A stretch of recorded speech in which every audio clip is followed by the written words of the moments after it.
identify the population of a specific bird, specific species, I would say?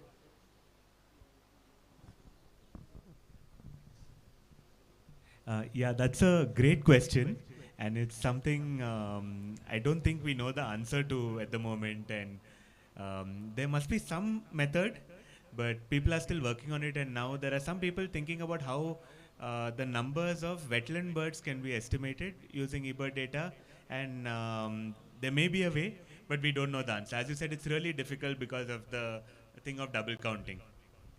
Yeah. So for that, at the moment, we have to depend upon systematic monitoring, like heronry monitoring, etc. Yeah, thanks for that.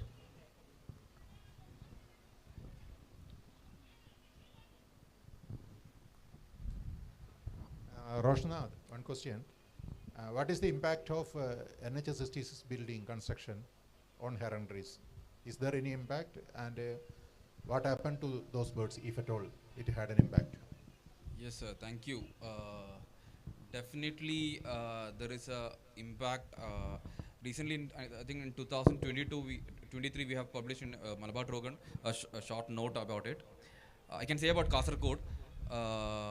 Kasargod alone have lost 13 sites. That is around 33 trees were gone, and whole population got crushed. That was the first impact. And your second half question is like, what is the after effect, right? Every year, we used to give a press release in Kasargod in local newspapers asking for seeking information about new nesting colonies. Recently, we started getting new areas. So the birds basically they have, I can say maybe they have skipped the breeding time maybe, or breeding that season maybe. There are so many literatures like in painted stock and all. Whenever it's not favorable, they'll basically skip the that season, and they'll nest other the succeeding like the coming season only. So we are finding new heronries in Kasargod. So this could be the lost heronries or those birds which are colonizing in a new areas. Recently we got a bigger number of nests in towards the beach area in Kasargod. That was completely with night herons. We started finding night herons nowhere else in Kasargod nowadays because all the trees are gone. Now a new colony came up near to the beach, showing. I can say we can compare the number, but it's almost the same. The rest abundance are almost coming same now. So birds are changing the heronry maybe, or they'll definitely go seek somewhere else. So definitely everywhere across Kerala, like other districts also in Trivandrum also there are records. In Kollam they have found records. Malappuram there was a bigger issue of cutting tree. So these birds might have definitely they'll adapt and they'll find new sites. That's what we know now. Thank you.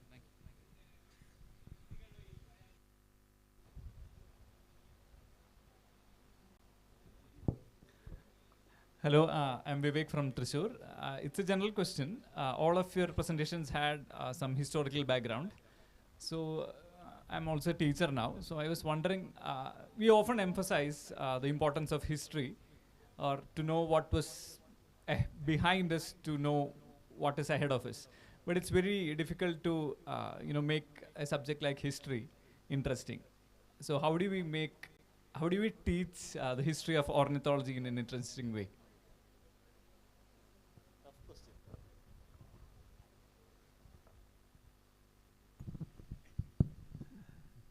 Stories.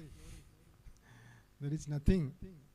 Teaching, actually there are really the way we travel, no? Because when basically what I was narrating was the kind of stories of the people who are really committed. So what is actually probably in the future, when you look at the future, personally I'm a person who talk to children apart from my regular research work. That is my major work. I do continuously for the last 25 years. I have spoken to more than 5 lakh children. History, particularly, I have just narrating the kind of historically the legendary figures who have brought the knowledge of ornithology to us. and there are people who are making history also now. Tell the stories. Thank you.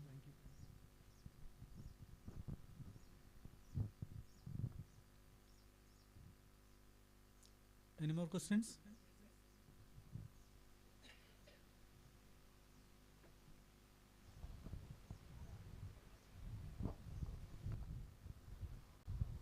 Sir, again, regarding the historical part, you mentioned that there are, once upon a time, we had the cabinet ornithologist and the field ornithologist. What's the present scenario? Because I think it's the same right now. People are running behind the photographs and etc.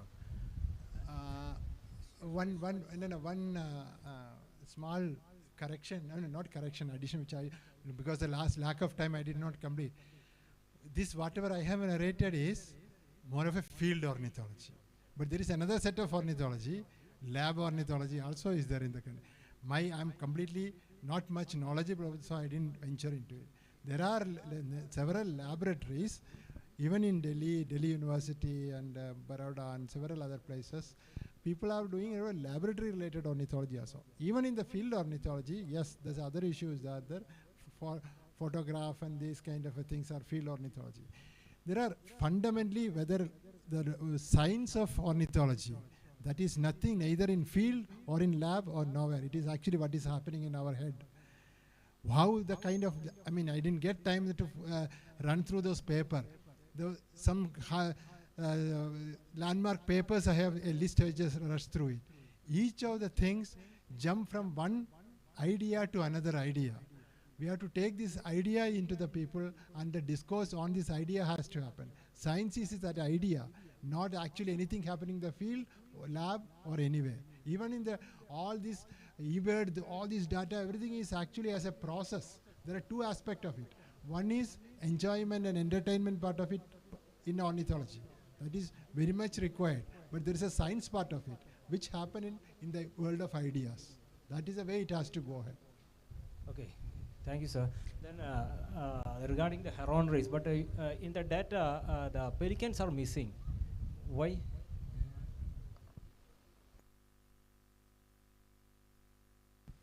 Basically, we focus during July and August. During that time, we don't have pelican nesting. That is the main reason. Even the greater cormorant, which nest little apart from, like, say, they start during September and all. So those species we don't have any information. And pelicanaries like Sridevi and all, they are regularly monitoring them. They do have a good information, but we didn't have any compilation of that because of that season, like the period. The data of that particular time period, yeah, July and August. July, August. Across Kerala, we do heronry surveys during July and August. Okay, thank you.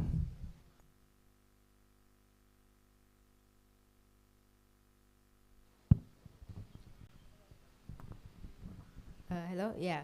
So I have a few questions.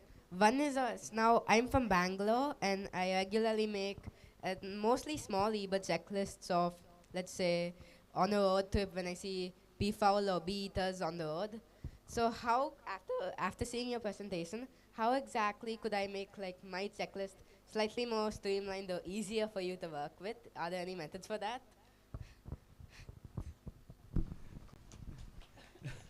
Yeah, thanks for the question. So the only thing I would say is that just make complete checklists. That's the only important thing.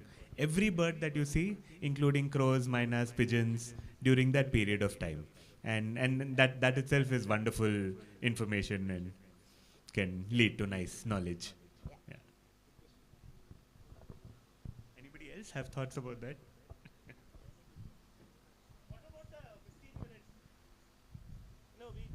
We generally, have this 15-minute thing, no? So, what about that? So that's just a general guideline that has come along with GBBC mostly, about 15 minutes, in that it's a small enough period of time where you can get multiple replicates of information. So the way that works is, instead of, if you have one 1 hour checklist, every bird that we see in that 1 hour, our understanding is equal for that. So now let's say that if I've been birding the whole day today, I've heard bar-winged flycatcher shrike once. So my understanding is bar-winged flycatcher shrike is equally abundant as vernal hanging parrot. But now if I'd made 10 or 15-minute checklists, or let's say even 4 15-minute checklists, I'll have barbing flycatcher strike only in 1 out of the 4, and I'll have hanging parrot in 4 out of 4. So I'm going to get this better resolution of understanding with shorter checklists. Which is best? I don't know whether 15 minutes or 20 or 10, but I think generally shorter checklists and habitat-specific checklists are more valuable than longer ones. Yeah.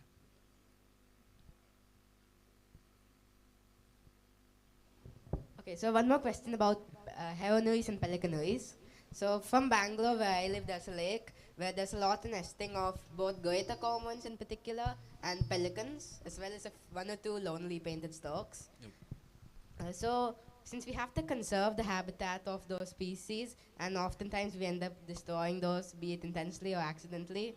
So what makes an ideal habitat for those kind of water birds exactly? Like what makes a good nesting spot for those? Okay, thank you for the question. And you have seen heronries in a wetland, right? In a lake. Yeah, it's a lake. Okay, fine. It depends. The thing is, like in Karnataka and Tamil Nadu, these birds are still nesting in lakes and reservoirs. So that is a better place for them in Karnataka. But the thing in Kerala is entirely different. These birds, even though Kerala is having a huge, like good habitat for mangroves, earlier there were so many mangrove nesting heronries, like heronry birds. But nowadays we are finding no birds like taking mangroves. They are all preferring urban towns. The trees which are found in the major cities, the bigger trees. So we were working on trees also, like what kind of trees they select, and what make them to habituate to these urban areas. That was our work on. And what we found was they select basically the trees which are more taller and which are having a bigger canopy. Colonial water birds, they all have to nest together. So bigger canopy trees are an important thing that is for Kerala. But I'm not very sure about how things are working there. It's basically in wetland, and they are all safe there. But the situation is entirely different in Kerala. So it depends on where you observe these birds. Okay, and there are some birds even in Trivandrum Zoo. There are WWF is working there. There are a group of birds every year. They are breeding in the Trivandrum Zoo. Darters, yeah, darters are breeding there inside the lake. So it depends on where you are and which habitat that birds prefer there. But Kerala birds prefer roads, railway stations, residential areas. That's a major problem. Okay, thank you. Any more questions? This question is to Dr. Pramod. I want to know why there are no long-term studies on birds in India, like life history studies, breeding biology and all that. Very few, but compared to elsewhere, very few. Why is it not happening here? Resources, I don't know. Sir, if Shashiatan cannot answer this, I also may not be. No, you are But part of an my institute, thought, institution, Indian institutions are special. That is, I don't want to speak classified items. Okay, so, but definitely one reason is our research funding is our either PhD related 333 year kind of a thing, and an institutional long-term plan in the discussion, in the institutional discussion itself is not actually coming. The reason is there is something like a godfathers or whatever who has a larger understanding and long-term vision guiding most of the institutions. Like I take example of my own institution, SACON, and I'm seeing I'm now other institutions also, I am in touch with them. If you just look at it, there are always what should be the institution will be doing is by and large dictated by, there are some advisory committees, which is mostly governmental or something people, or the funding agency. Everybody want quick result, quick timing, short window.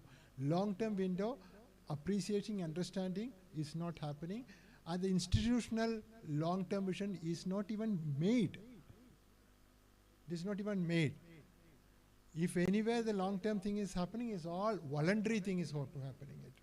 Institutional backing, supporting for the long-term thing is not happening. I know for the last 25 years I am in SACON.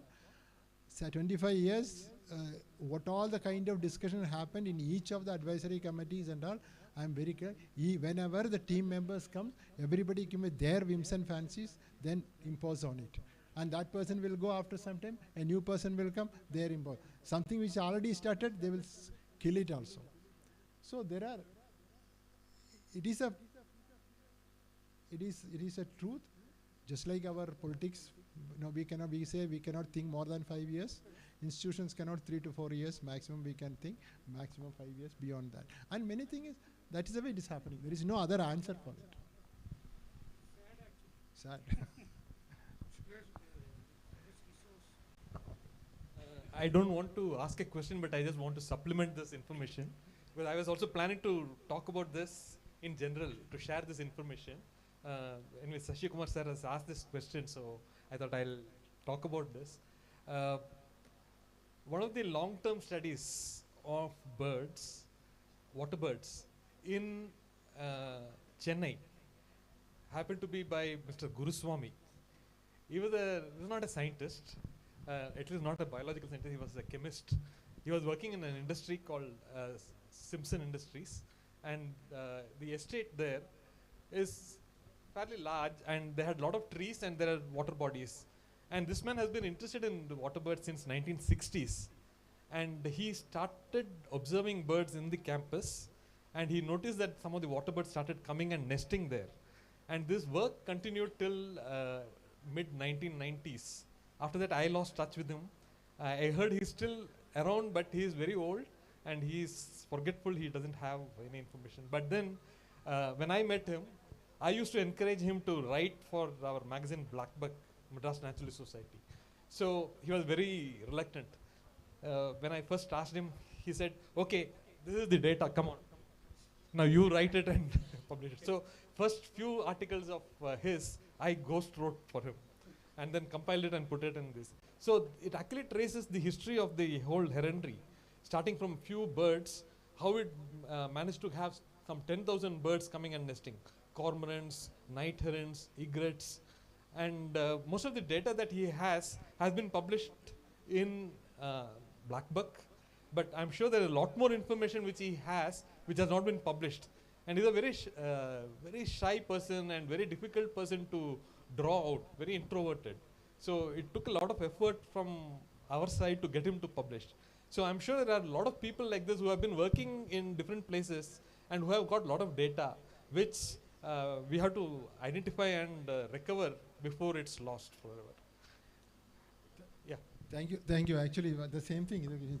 Since the question was institutional, I answered. There are several individual, passionate people, voluntary way it is happening. In Coimbatore itself, the Coimbatore last 20 years, there are several groups are doing almost all the wetlands of Coimbatore on a regular. There are data with people with 15 years, 10 years, several 12 years and all kind of. Most of the wetland now regular monitoring happening for the last 10 years definitely. Some of them are published also. Assessment has published. So that is all individual, voluntary, passionate, but institutional is the story is otherwise.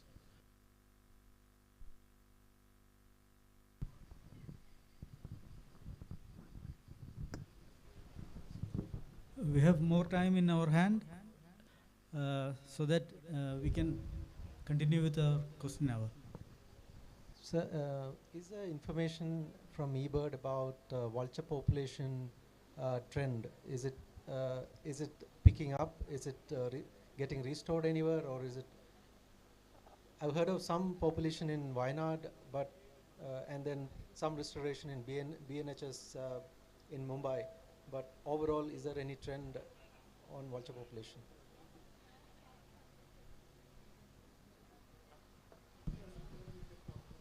Yes.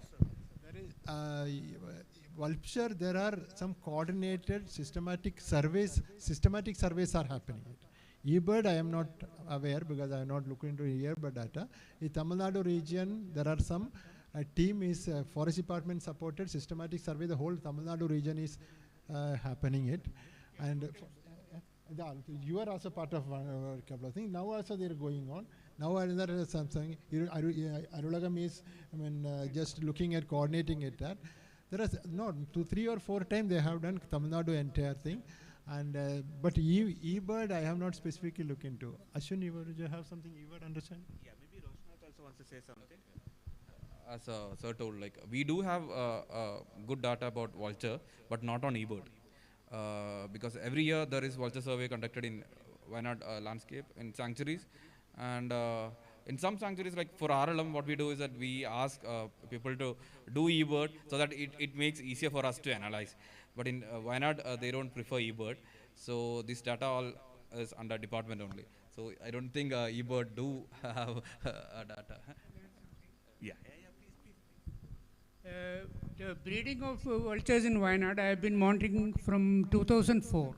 From 2004 to 2018, I think we have done continuous monitoring. It's declining. Definitely, it's declining. At least in Wayanad, numbers are very less now. In many of the places, they are not. Up to 17, we had seen some time ago, years ago. But now, very few nests are being sighted. We don't know the exact reason. Probably there is wildlife sanctuaries on the adjacent to Mundumalai, Bandipur, and Narhole also. So maybe they are breeding there. Yes, they breed there. Rajkumar will know that. They are breeding in Bandipur. But in Wayanad, it's not breeding now. Very few, if at all, just a few nests. In 2004, that Karan I saw almost 14 nests at one colony.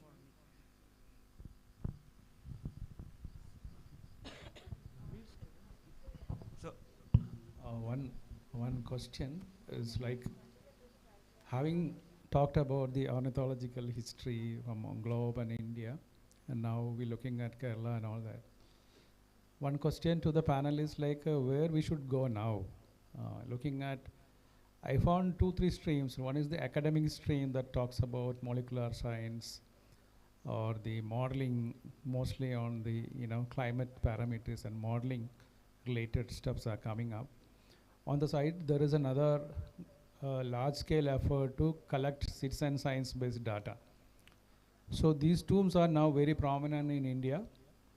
One thing I missed out is basically the natural history part, which was very prominent in the colonial time and later in the later period of Indian ornithological science. For example, we're looking at the newsletter for bird watchers, which has been, there are lots of natural history observations. Basically, these natural history observations are more linked to the species survival and the habitat protection and those kind of things. So I think in today's world, we are lacking this particular component in ornithology, that we have gone into a completely, one side is going into a completely database driven, another side is in the high-end science. So we need to just question like how do we go ahead from this point of time to the future, that we can, most of the people who are from, we have a mixed community of bird watchers, ornithologists, researchers, and so the group was diversified, and how it should be in future, like where do we go ahead? Yeah. That's my thing.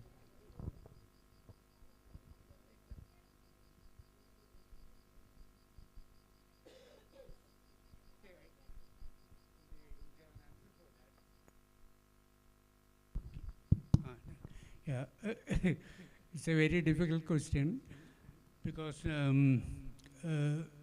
at least we must have some models for the youngsters to follow.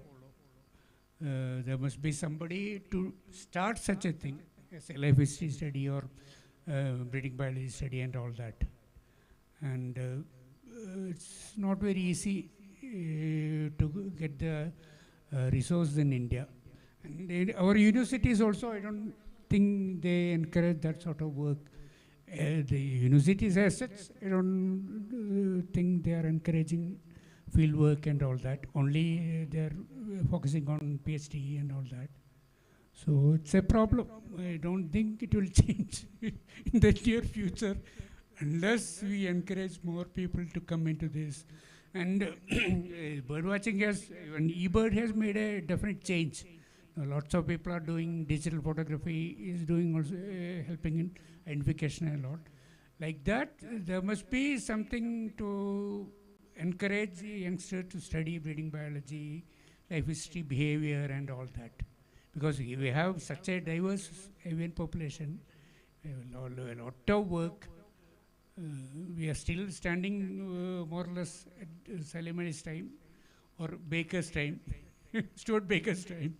So a lot of work is there to be done. But who will build the cat? That's the problem. My quick response to it that actually, as you said, not two, actually three streams are. One is definitely eBird kind of thing, which is database driven. Second thing is actually little high-end or niche modeling related, field oriented, but behavior and connecting and conservation oriented. Conservation as a focus into something. A third category is now very completely theoretical, lab-oriented, something physiology and lab. There are some groups still, we are not actually integrated into it here much, very well. There are teams like Vinod Kumar and Delhi, and there are Baroda, there are some universities, there are some institutes. So these 2-3 teams are equally strong, they are going also. They are going also. But now the question is really like even in the eBird group, and eBird, the modern camera-driven ornithology. Now earlier binocular-driven, before that collection-driven, then binocular-driven, now the camera-driven world. In the camera-driven world of ornithology also, I'm seeing in Coimbatore there are hundreds of birds. Excellent. Many of the bird watchers 25 years back I have initiated, they are much better bird watchers than me.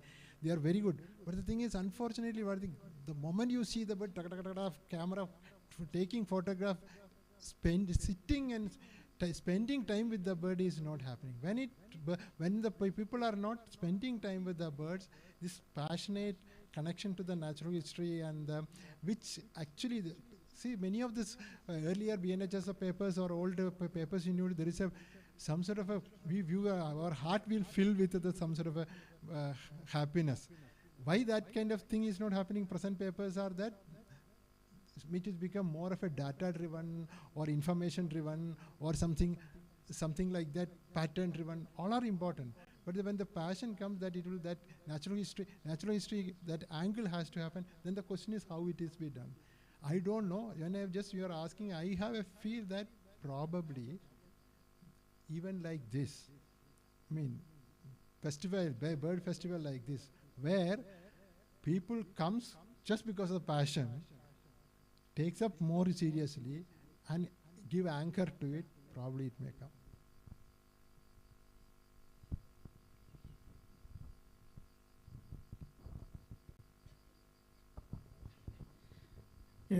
Just to add to the same discussion on what is happening elsewhere. So citizen science and passionate naturalist is in a way filling a void which professional ornithologists have not conducted. So directing most of the things back to citizen science may probably not be the right way if you look at other countries, Western countries for example, how it's being filled. Look at this way, for example, if you want to know demography and mortalities of bird, for which you need a lab like Umesh and Tarun are conducting in Northeast India, where they conduct bird ringing and figure out what are the mortalities at different altitudes. Similarly, if you want to know life histories, there are parameters to study. And those parameters to study, there has to be specific modeling which is required here and a professional study which is required here. That's a way in which you will get these data in a reliable manner, which are changing, which are dynamic, which will change after 10 years. That's exactly what we want to know, how it's changing, for which that's required here. So I don't know whether tomorrow we will get Anusha to speak to, but she is doing a particular class of laboratory ornithology, which is very important, which is very controlled, and which are actually some of those parameters which will change with climate change and things like that. So I think leveling up the professional ornithology to study these things like done in Western countries with the right policies and right permissions and right support from the government is required here. and it may not happen naturally with citizen science and these kind of things. That's my perspective. I fully agree there. I think we need the institutional framework also to support it in some way, and this is really needs to be done by the professional scientific space.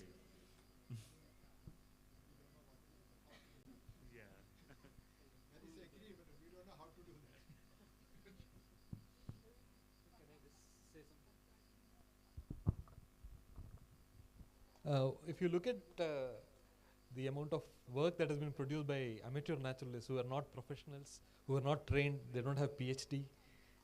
Most of the natural history work on which we now have some data on birds in India and elsewhere have been coming from people who are passionate about it. I think that passion is something that is missing. We are all living in an age where we want instant gratification. We just want to click and immediately get 100 likes. That's our goal now. I think we have to reorient the whole thing. We have to move from what is now called the fast birding to slow birding. What is sensational birding to sensitive birding. Somehow in our quest to prove that we have more birds in our list or best photograph, we don't keep the interest of the bird in mind. We have to remember all these things. And I think from a very young age, I think it also has to start in schools. It has to start at our own houses with our own children. We have to start telling them some of these things, like what it is to watch a bird for a long period of time. Keep them away from all these devices till at least they go to college. But I think the data shows that at age 2, children spend more than 2 hours with the mobile phones and screen. I think that is very addictive, and it's very difficult to come out of this. And I think we are going to face all the problems like this. So I think basically you have to train them right from the beginning. I have been teaching in a school called Rishi Valley School, which is in Andhra Pradesh, and there the children come and they don't have any contact with any screens except weekend they have a movie, and the senior children get maybe about 45 minutes a week to send emails to their parents instead of writing letters. Otherwise they don't have any. There you can see the children are actually interested in outdoors. They relate to one another. They form lifelong friendships. All these things are now missing in our country. What eBird does, what people do in labs, what people do in other places, all are good.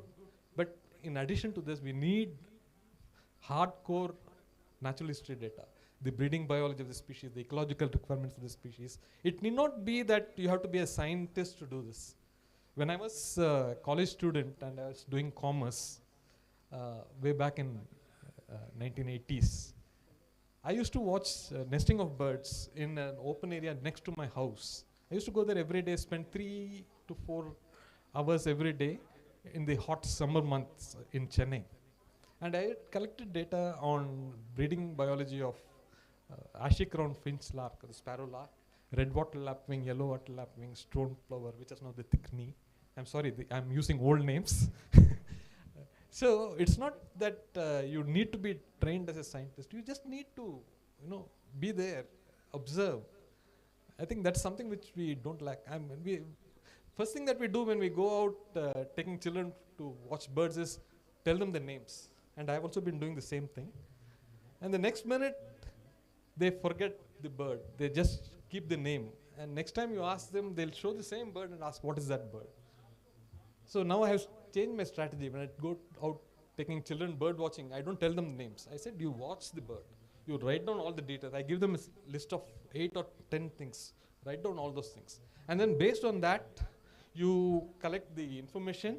I'll give you Salim Ali's book of Indian birds. There are all these tables. I don't know how many of you have actually read Salim Ali's book of Indian birds. There are these tables which give birds by different colors, birds which have got long tail, that kind of classification. It's not complete, it's not perfect, but I think there's something which we can start with.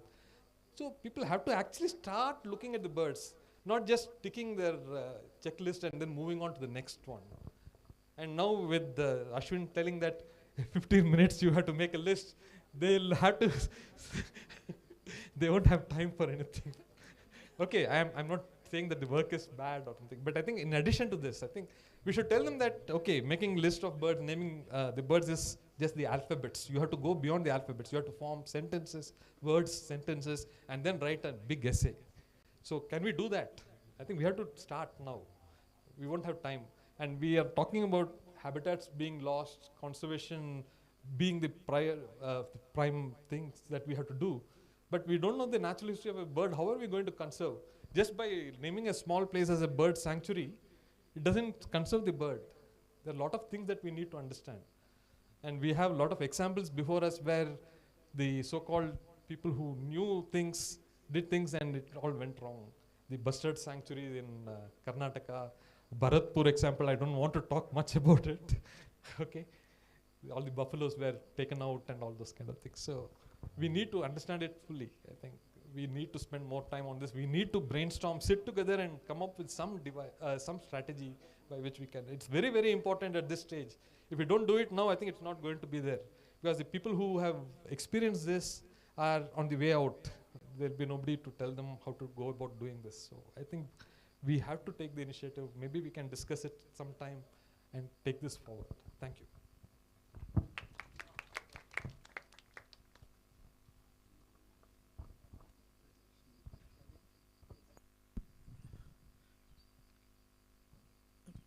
Okay, we shall conclude this session, wonderful session with lots of questions and answers, as well as papers, original papers, which tells us about the ornithology in India and global ornithology. Thank you all for being a participant here. So let's conclude this session now. Thank you. Thank you all. Thank you, sir. Actually, it was Namir sir who came up with the idea, because we have a lot of senior birders, and spotting so much senior birders in a single flock is a very rare moment in its own. So definitely we should capture this moment. I request everybody to come onto the stage for a small group photo. Thank you.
Okay, everybody please join us. എല്ലാവരും ഒന്ന് ഇങ്ങോട്ട് വരൂ, നമുക്ക് ഒരുമിച്ച് ഒരു group photo എടുക്കാം. വരൂ ഭാഷ. Please join. Suprabha please. എല്ലാവർക്കും വരാം കേട്ടോ. എല്ലാവർക്കും വരാം. വരൂ. പക്ഷിക്കാരുടെ പ്രത്യേകത തന്നെ അങ്ങനെയാണ്, നമ്മൾ ബാക്കിയുള്ളവരെയും കൂടെ നമ്മുടെ ഫോൾഡിലേക്ക് എടുക്കും. വരണം. അതെ. എങ്ങനെയാന്ന് വെച്ചാൽ വേഗം മാനേജ് ചെയ്ത് പ്ലീസ് ബാ.